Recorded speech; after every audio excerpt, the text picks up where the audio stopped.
गौतम बुद्ध की शिक्षाप्रद कहानी। एक बार गौतम बुद्ध अपने भिक्षुओं के साथ एक वृक्ष के नीचे बैठ विश्राम कर रहे थे। उस वृक्ष की छाव में बुद्ध अपने भिक्षुओं की जिज्ञासा दूर कर रहे थे। बुद्ध के सभी भिक्षु एक एक करके उनसे प्रश्न पूछ रहे थे और गौतम बुद्ध उनके प्रश्नों के उत्तर दे रहे थे।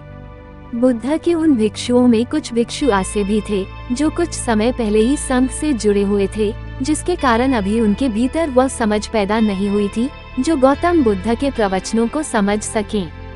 गर्मियों का समय था, सूरज अपने चरम पर था और चारों तरफ धूप ही धूप थी।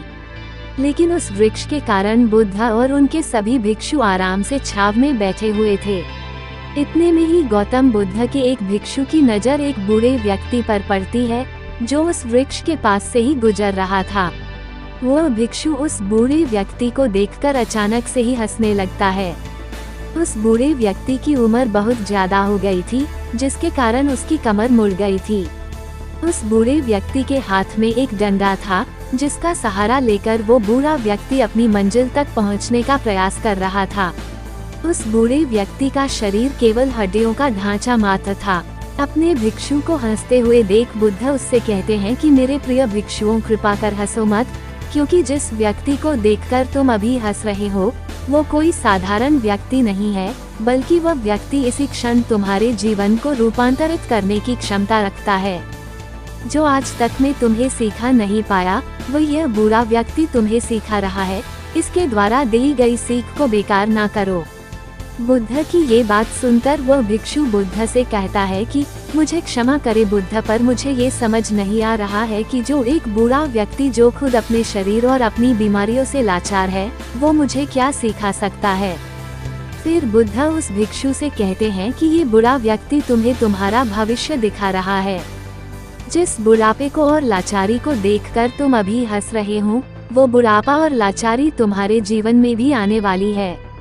वह बूढ़ा व्यक्ति तुमसे कह रहा है कि अभी समय है, इस स्वस्थ शरीर का अच्छे कर्म करने के लिए उपयोग करो। अगर तुम्हारा ये स्वस्थ शरीर तुम्हारे हाथ से निकल गया तो फिर से वापस नहीं आएगा। और अभी तुम्हारा ये शरीर सही से काम कर रहा है, जैसे कि तुम्हारे हाथ, पैर, आँख, कान और ये सभी चीजें सही से काम कर रही है। क्या यह छोटी बात है? और क्या तुम इसे मामूली सी बात समझ रहे हो? यह घटना कोई साधारण घटना नहीं थी जो अभी तुम्हारे साथ घटी, और ये घटना तुम्हारे जीवन को बदलने की क्षमता रखती है। ठीक इसी तरह की घटना ने मेरा जीवन बदला था और इस तरह की घटना के कारण ही मैं आज बुद्ध हूँ।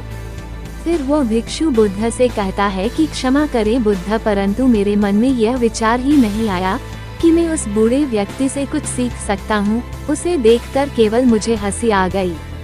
ऐसा इसलिए हुआ क्योंकि तुम्हें अपने भीतर कहीं ना कहीं लगता है कि जिस स्थिति में आज वो बूढ़ा व्यक्ति है उस स्थिति में तुम कभी नहीं आओगे। जिस बुढ़ापे का और लाचारी का सामना आज वो बूढ़ा व्यक्ति कर रहा है, तुम्हें लगता है कि उसका सामना तुम कभी नहीं करोगे, इसीलिए तुम उस बूढ़े व्यक्ति को देखकर हंस पाए।